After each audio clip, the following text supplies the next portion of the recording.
Good evening. Welcome to ThaiPBS English News Service. I'm Supachon Klinswan. Some areas in the south have already been hit by floods as a result of the recent heavy rainfall. Now many more areas are on the watch list for flash floods and landslides. Talang and Krathu districts of Phuket Island were underwater today. Trees were uprooted and billboards collapsed as the area was struck by strong winds and heavy thunder showers. Officials are now telling locals along the hillside areas of Phuket to brace themselves for possible flash floods. Meanwhile, in Krabi province, locals of Thaprik had to use ropes to cross the canal in the village as strong currents washed away the only bridge. Many villages are now cut off due to the floods. Authorities are continuing their round-the-clock search and rescue missions. In Surat Thani province, at least 11 areas have been identified as flash flood high-risk zones. Residents there are on evacuation alert. In Satun province, also in the south, boats of all sizes have been warned not to put to sea for the time being. Islanders are already reporting a shortage of food. The Navy says that their boats cannot operate in such high seas, but they may use helicopters to deliver help instead. The Minister of Natural Resources visited Ranong province and ordered local officials to fix the bridges which were swept away by the strong currents. Evacuation plans are being made as authorities believe there is a chance the water levels may rise.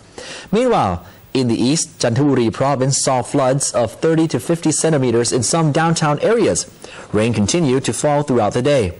The strong southwest monsoon remains over the Andaman Sea and the Gulf, passing through the lower north and the upper central and northeast regions. Widespread heavy rain is likely over the whole country, and it will be especially heavy in many areas of the south. People in dangerous areas, along the foothills near waterways should beware of flooding in the next few days. These areas include provinces of Chumphon, Surat Thani, Nakhon Si Thammarat, Ranong, Phang Nga, Krabi, Phuket and Trang. Small boats, however, should not put to sea. Constitution Court judges admitted to the media that they are being pressured by many parties after they informed the House Speaker that amending the Constitution using the current process could be against the law. Meanwhile, red shirt protesters gathered in front of Parliament today to submit names of supporters who believe the judges should be removed from their posts. Red shirt leaders insist that within the next 2 days, their movement will be able to gather 20,000 names in support of the removal of 7 out of 9 Constitution judges, who they believe are biased and are aiming to serve a particular group of people. The judges submitted a letter reminding the House Speaker that, according to the current Constitution, only MPs and senators have the rights to use their legislative power to amend the country's Constitution. The judges are asking the House to stop the process until the court's final decision is reached. In contrast, the Pheu Thai-dominated House claims that the Constitution Drafting Committee are the ones who should rewrite the law. However, the legislature may proceed with the House debate on this issue, but the House Speaker and supporting MPs will be held responsible if the court concludes that their actions are against the law. Chalampon Ek Uru, one of the Constitution Court judges being targeted by the red shirts, claims that the judges are being pressured by some groups to back off from the Constitution amendment process. The top judge says this is normal and he and his colleagues will not bow to such pressure and will do what is right. He asked the media to stop interviewing judges directly, but instead speak to the court spokesperson. Core leaders of the Red Shirt movement say that they will stand against any power that plans to overthrow the Yingluck Shinawatra government. However, police believe the Red Shirt protesters will not lead to any bloodshed. Police General Adun Sang Sing Kao, the Deputy Police Commissioner in charge of security and control of protests, says the police have the situation in front of Parliament under control. He's now deployed a little under 500 police officers near the area in case of any disturbances. The top cop claims police will use negotiation and the rule of law to deal with protesters. Meanwhile, Chatupan Prompan says that his red shirt movement will stand against any power, official or otherwise, which may attempt to overthrow the government, fearing a repeat of the fate dealt out to the Samak Suntharawit administration. This, as interpreted by political analysts, could mean the red shirts are willing to confront protesters with different ideologies.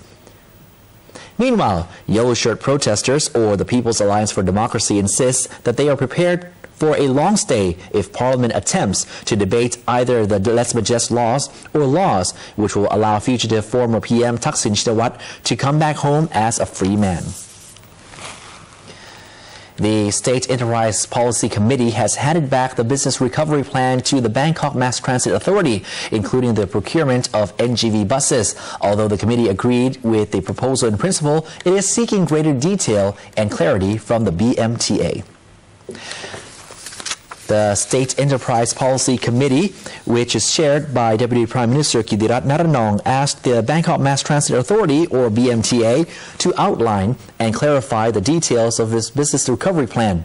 The plan encompasses repaying the organization's 76 billion baht worth of liabilities, offering early retirement to 2,400 employees, and procuring 3,183 NGV buses. The BMTA has been asked to resubmit its proposal within 30 days. 2 subcommittees will also be set up, one of which will administer the overall business recovery plan, while the other will oversee the procurement of the NGV buses. The current BMTA's business recovery plan is an improved version of the previous one that was also returned to the organization because it lacked an appropriate level of detail.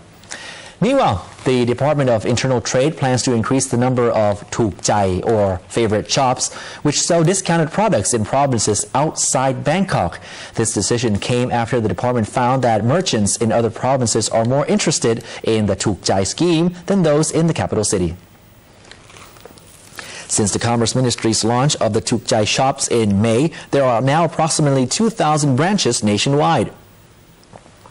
These Thuk Chai, or favorite shops, are local convenience stores that offer 20 discounted and some lesser-known brands, including rice, sugar, and palm oil. New products might be added on a provincial basis. The ongoing scheme is the government's way of trying to alleviate the public's concerns over the rising of cost. Nonetheless, the Department of Internal Trade discovered that there are a mere 1,000 branches in the capital city, which is only half of the target figure of 2,000 stores. With more attention given to the project in other provinces, the department is now shifting its focus to outside Bangkok and remains confident that 10,000 Thuk Chai shops will be up and running by July as planned. At present, there are only more than 10,000 applicants who wish to set up the discount convenience stores, but their applications are still being reviewed by the Commerce Ministry. Still, the government's Thuk Chai shops are facing the problem of slow product delivery, and the Thai Postal Service, which is responsible for the shipment, has been asked to improve its performance. The private sector has asked the government to establish an industrial estate that specifically provides logistic services to support the increasingly growing land transport business as Thailand prepares to enter the ASEAN Economic Community in 2015. The proposed industrial estate would cover a total area of 1,000 rai, or about 160 hectares, to the west side of Bangkok. Inadequate and congested truck stops have forced some transport companies to park their trucks on walkways, especially in the Puttawonthon area, creating significant congestion. Hence, Warawit Jararan Watanapan, president of the Thai Transportation and Logistics Association, is petitioning the Industrial Estate Authority of Thailand to expedite the establishment of an industrial estate that specifically offers logistic services as a way of supporting the increasing land transport requirements of the country, especially as we approach the birth of the AEC in just 3 years' time. Warawit revealed that a suitable location for the proposed industrial estate would be the Bang Yai Kanchanaburi motorway to the west of Bangkok and connects with the Dewey Deep Sea Port. This is a vital point in the chain where goods are being exported to Europe. The industrial estate would need a total land of 1,000 rai, or 160 hectares, including warehouses and vehicle rest points. The president of the Thai Transportation and Logistics Association noted that an industrial estate that provides efficient logistics services would help control the cost of production, particularly by the reducing fuel use and administrative costs. Moving down to the south, a school in Pattani's Yarang district has cancelled all their classes until Monday after a building was burnt down yesterday. Meanwhile, insurgents fired machine guns at security volunteers, killing 2 and injuring 5. Narathwada police believe that the armed men who last night ambushed security volunteers were Amran Buraheng's men. Amran is described by police as a young insurgent leader who is an expert in using machine guns. The 5 injured men remain in hospital and they are in stable condition. Meanwhile, in Pattani, police are inspecting the Ban BMTA school after one of its buildings was burnt down last night. No hard evidence as how the fire began has been found so far. The school is now closed until at least Monday, as 4th grade students have now no classrooms. Police remain on the hunt for 3 foreign dog catchers who are still at large following yesterday's bust. Meanwhile, the dogs rescued yesterday are now safely in the hands of the vets. Veterinarians and animal experts in Ubon Ratchathani province are now taking care of the 380 dogs confiscated from a cross-border dog trading ring yesterday. 7 of the canines, however, died during transportation due to lack of food and space. The dogs were at Mukdahan, waiting to be transferred to neighboring countries to be served up at the dinner table. This recent raid brings the total number of dogs rescued from transnational drug traffickers to over 1,000 in just the last 3 months.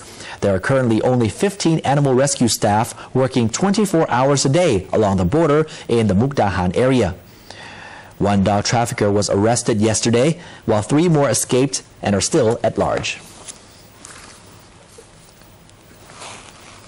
The first-hand historic presentation of the International Buddhist Film Festival, or IBFF, in a Buddhist nation opened today in Bangkok for a 4-day run at the SF World Cinema Central World Department Store.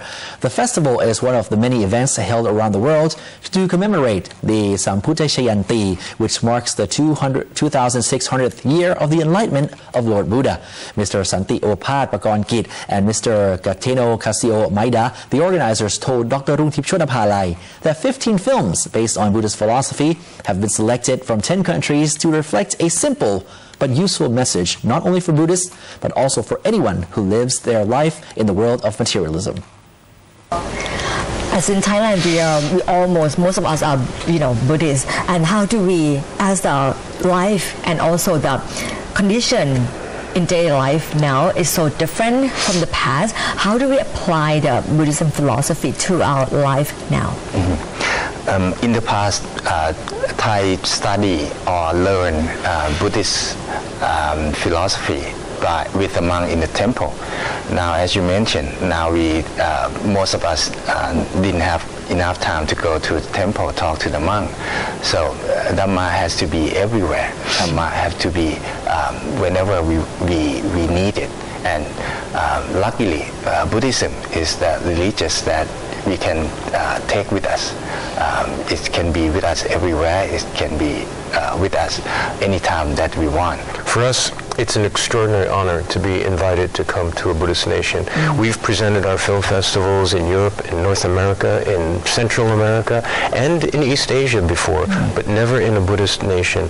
And it's an opportunity to see audiences who understand from their own culture, from their own lives, that these films represent an opportunity to look at the diversity of approaches to Buddhist traditions. And so for us, it's very exciting. It's probably the most exciting International Buddhist Film Festival that we've ever had.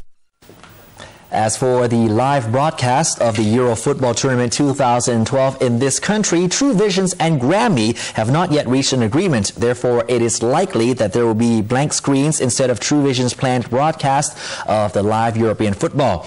As it stands at the moment, viewers who wish to enjoy the Euro 2012 footy must either watch it on free-to-air TV channels 3, 5, and 9 with a normal antenna, as these channels are not available through True Visions.